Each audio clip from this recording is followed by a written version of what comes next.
Alright, picture this family: Elkanah and his two wives, Hannah and Peninnah. Peninnah had a whole crew of kids, but Hannah, her womb was as barren as a desert. Elkanah loved Hannah deeply and always gave her a double helping of the sacrificial meal. A real, "you're my number one" gesture.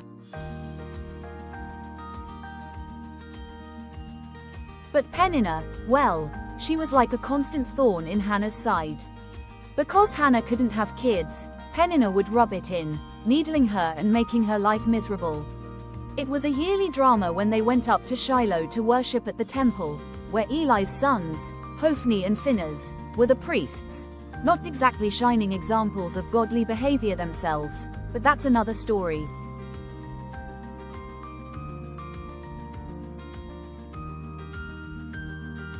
Year after year, the same old song and dance.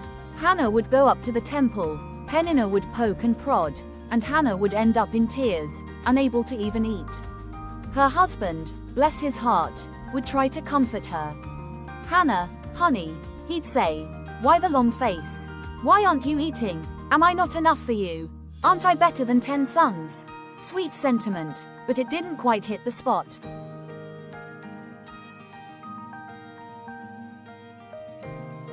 One year, after the feasting and drinking at Shiloh, Hannah had had enough. She got up and went to pray, her heart heavy as a stone. Eli, the old priest, was sitting on his usual spot by the temple door. In deep anguish, Hannah poured out her heart to the Lord, tears streaming down her face like a river. She made a solemn promise, a real heartfelt vow. "Lord Almighty, if you'll just look at my misery, remember me, and give me a son, then I swear I'll give him back to you for his whole life. No razor will ever touch his head." This "no razor" bit was a sign of dedication to God, like a Nazirite vow.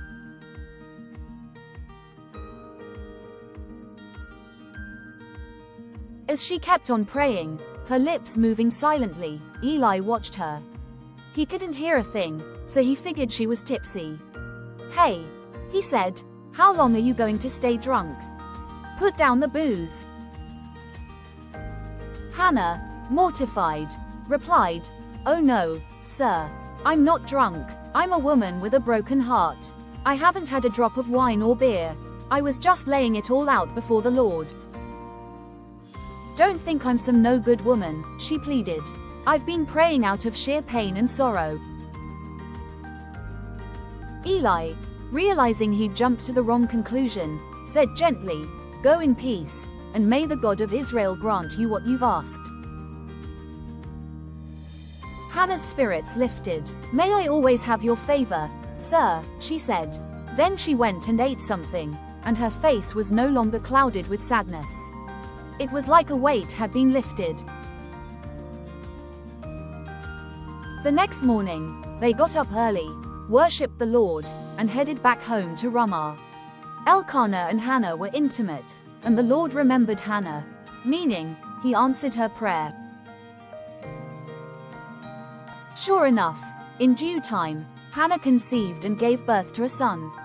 She named him Samuel, which means, asked of the Lord, because she said, "I asked the Lord for him." The next year, when Elkanah and his whole family went up to offer the annual sacrifice and fulfill his vows, Hannah stayed home. Once the boy is weaned, she told her husband, "I'll take him to the Lord at Shiloh, and he'll stay there for good."